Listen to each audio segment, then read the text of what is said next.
can't stop. A family shop. Think Thayer. Come on, let's get rolling. Come on, let's get moving. Think Thayer.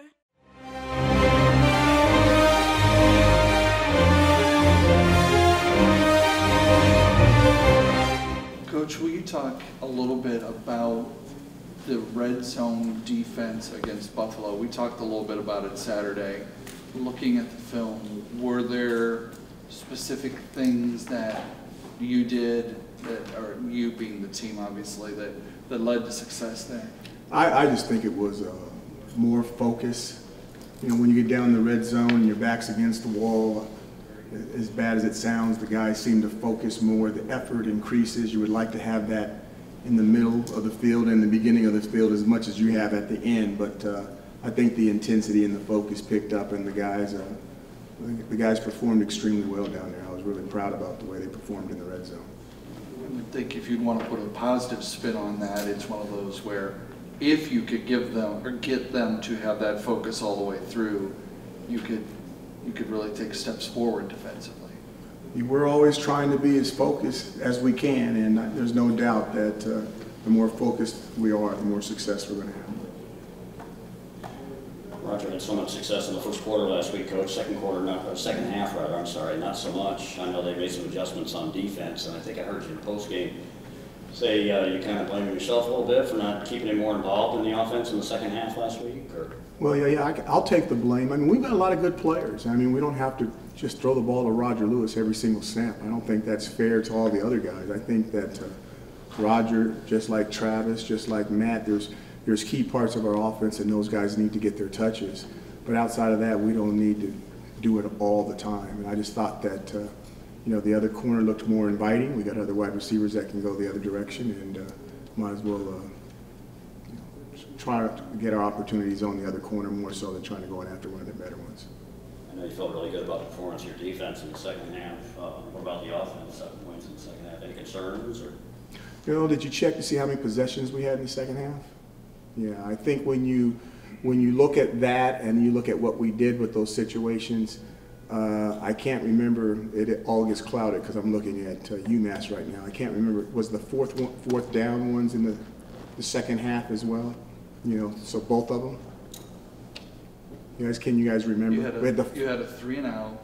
You had the one where you drove the field and went for it on fourth down and failed. And that was one. So there was one in the first half, one in the second half, right. The fourth down. So, yeah. And then the last one was the drive to end the game. End the game, yeah. So I think it came down to possessions more so than, obviously we don't want to go 3-and-out. I'm not sure how many 3-and-outs we have this year, but I would like to think that's not too many. And then, we didn't convert on the fourth down play, which was disappointing. But outside of that, I was extremely happy with the way the offense took the ball and didn't give Buffalo a chance to get the ball back and run out that clock with 4-minute offense down the stretch. And watching Travis grind it out with the big guys, that was old-fashioned football. You talk about old-fashioned sayings and defense wins championships. Well, that was old-fashioned football right there. So that was good to see. That made the coaches and myself very happy. Did the offensive, and I'm brain locking on the word I want here, but the goal offensively change from that next to last to final possession when they got it to within a score? I guess philosophy is what I'm looking for there. No, the main thing is you keep looking at what the point differential is and how many possessions do they need to win the game, and we're looking at how many possessions we're going to have in between those possessions unless they try to onside kick. And just based off of what normal operating time is between plays, you can pretty much figure out what you have to do in that situation to ensure that you win the game. You said you're focusing right now, you're all on UMass. What do you need to tweak to make sure that you stay in win now? We need to get healthy. Our biggest issue is that we're still banged up. You get a guy that's playing for 1 week, 2 weeks, and then you got to go to another guy. And that guy may not have all the reps and experience, all that deposits in the bank that the other guy had from two-a-days. And we're in a rush to try to get our team healthy again. And every coach is trying to do that at this stage of the game coming out of the non-conference. That's nothing new. But that's my biggest concern. I think I have a good football team when we're healthy, and we're trying to getting back to being healthy again. I remember when I was in Nashville, you said obviously going against an SEC, it was their twos versus your twos. And when you talk about health here, going into the MAC, where is the depth? Do you like what the depth is? Because now with injuries, you may have to go into it. Again, I think our depth in the MAC is okay. We're banged up. If we get back to full strength, full health, I think we'll be fine. And some positions you're deeper than others, and it all depends on where that penny lays, where it lies, and whether you're okay with that backup being in there or you're in a little bit of trouble. In the game Saturday, you're going to have arguably the two best quarterbacks in the league in Frohnapple from UMass and Matt from BG. Would you compare those two for us? I don't know if we can. One guy is what, 6'6", and he likes to throw on the mark. He sits in the pocket. He throws a heavy ball from wherever he's at. He doesn't move around that much, and offensive line is huge, protecting him. Big old tall offensive line. I guess you have to be 6'6" to throw from behind that line because we'd have trouble. Those guys are 6'6", 6'5". But you know, and I think Matt is exceptional at what he does. I think that both people understand their schemes. I've known Mark Whipple for a very, very long time, a lot longer than some of you guys have been alive out there, I can tell already. But he's an excellent, excellent football coach. He's been in the NFL on 2 different stints. He knows how to throw the football, and he's got a quarterback that can do it. So that being said, you need to get a ticket. It's going to be an exciting game. On film, what have you seen from UMass? 1-3, I think. Are they a 1-3 team on film from you? No, I mean, we last year when we played them, they were 0-4, and I stood in front of you guys and said, "This is the best team." Da da da da da da. And I got that look, coach. They're 0-4. I said, "You guys are crazy. You got to look at their non-conference. This is a good football team. This is a good football team. This football team is better than the team last year, and they lost some good players. They're definitely better on defense. Definitely better." What about that makes them better than last year? They understand what they're doing. I think the scheme is better. They got more active players on the defensive side. I think the offense has solidified itself a little bit. They lost a fabulous player with the tight end, but I think with what they're doing with the running backs now, I think that balances it all out. So I think we're getting the same animal that we had last year. You know how many yards they got last year and how many points they got last year. And I think it came down to the last possession, and I believe they had the ball, and we ended up getting an interception or a turnover to win the game. So I expect it to be a very close contest. You guys have pretty much had your way with the MAC East the past couple of games here. I think it's 13 off the top of my head.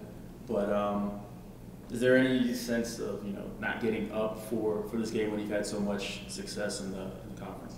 Had our way. I mean, 1-point wins we got, last drive wins. That's a lie. The thing that we do, that we've had a tradition of doing here, even before I got here, is we find a way to win a close football game. If you can do that, you're going to have a good record in whatever side of the conference you're in. And God willing, we'll find a way to win a close game this week. But I think that's the biggest thing. Just having a team that competes all the way down to the end and having an opportunity at the end for a win. Locke mentioned that you really stress how important it is to win at home. You don't like losing at home. Can you talk about the message that you send to them? Oh, it's too personal to send. It's you have to be able to defend home court, and it's amazing the things that sticks with coaches. I mean, I still have losses from last year at home that bother me, and I just don't think it's right. I don't think it's fair, and I express that. And you're supposed to let it go, and I make sure the team lets it go, but I can't let it go. You're not supposed to lose at home. Period. It's not acceptable. So we need to find a way to win at home. Is there a particular part of those games that sticks with you? The reason, I mean, beyond the obvious, we lost at home and we're not supposed to. I mean, is there something that comes to your mind when you think of those games specifically? You're getting mad at me. Losing.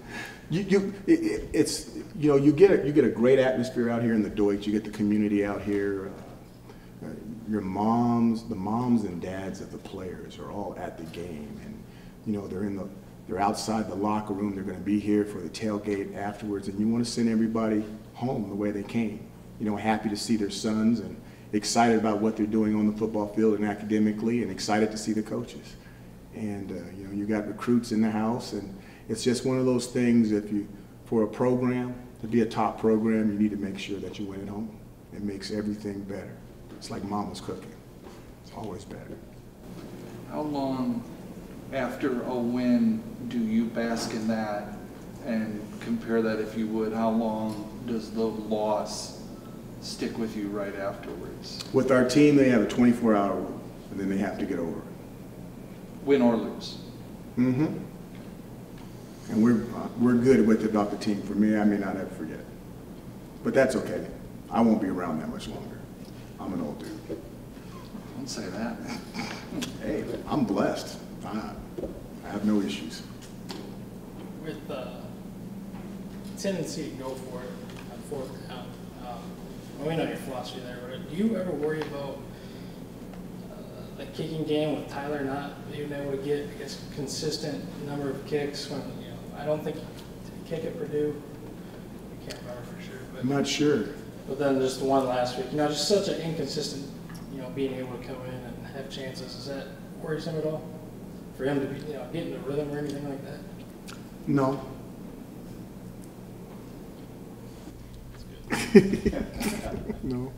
No. I think I talk to TT all the time. I think the one field goal right before the half, I asked him, can you hit this thing? And he said, yeah, I think I can. And we got out there, and it didn't go that way. It was a really far kick, and I have a lot of faith in him. If I knew he couldn't have made it, we'd have got a Hail Mary and threw one in the end zone, and maybe we could have pulled one of those things that people keep doing against Nebraska or something like that. But he said he had an opportunity to make it, and I went with him. And then I think there was another long field goal. So I think he's 3 for 8 this year. 2 of them are really long. So the way I look at it, he's 3 for 6. I think TT's on the launching pad ready to go whenever we need him. But I think that when you have something that's hot, you need to play it. And we have a good offense. And to me, it's very unusual for us to have a 4th and 1 at Purdue and not to be able to convert it. I think that's unusual. Okay, I think that we're going to get that most of the time. And for us to have another short 4th down and not make it at Buffalo, I think that's a happening.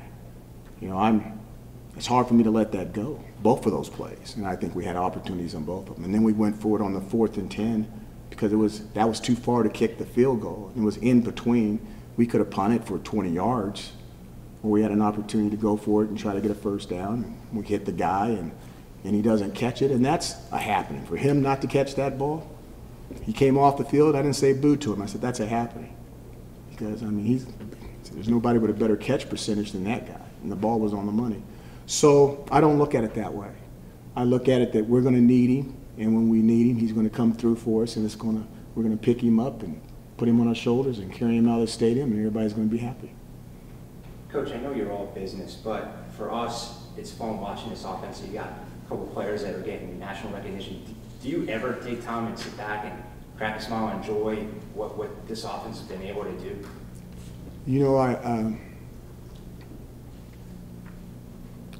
I got to answer it a different way. Like people come up to me and they talk to me about the statistics, and I never look at the statistics. I never think about how much we're throwing the ball to somebody. I never think about how much Matt Johnson's throwing the ball. That never even crosses my mind in a game. And when you're good, and you're good, and the guys are working hard, they're giving you what they're supposed to give you. Yeah, in my mind, we'll have statistics. Do I know what they are? No. You guys tell me all the time, but I don't look for them because I can see it on the football field. I've been on a good team before. I've been on a team that's been ranked #1 in the country in offense before. I know what it looks like on the practice field. So for me, as long as we're taking care of the little things and we're dotting the T's and dotting the I's, all that stuff will come. The guys that are worried about statistics are the guys that don't have statistics. That's how I look at it. I never look at that stuff. So. You already talked about the Buffalo quarterback and the success he's had this year, and obviously a receiver had 15 catches last week as well. And I think it's widely accepted our secondary's we've been struggling a little bit on the backside. You've done some things to kind of address that with some personnel moves. What can you do to scheme against a big offensive line and a quarterback like that, a receiver like that? First of all, we're not going to say it out here where they can look it up and look it up on the video stream. But you got to change your pictures up. When you get a quarterback as good as as Blake is, you got to change the pictures. When he's got a coach like Mark Whipple coaching, I mean, you can guarantee that he's got all the undergraduate stuff down.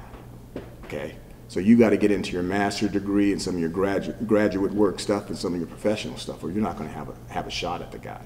And now you got to make sure that your young people can execute it, because if they're out there and they don't know what they're doing, he will definitely take advantage of that.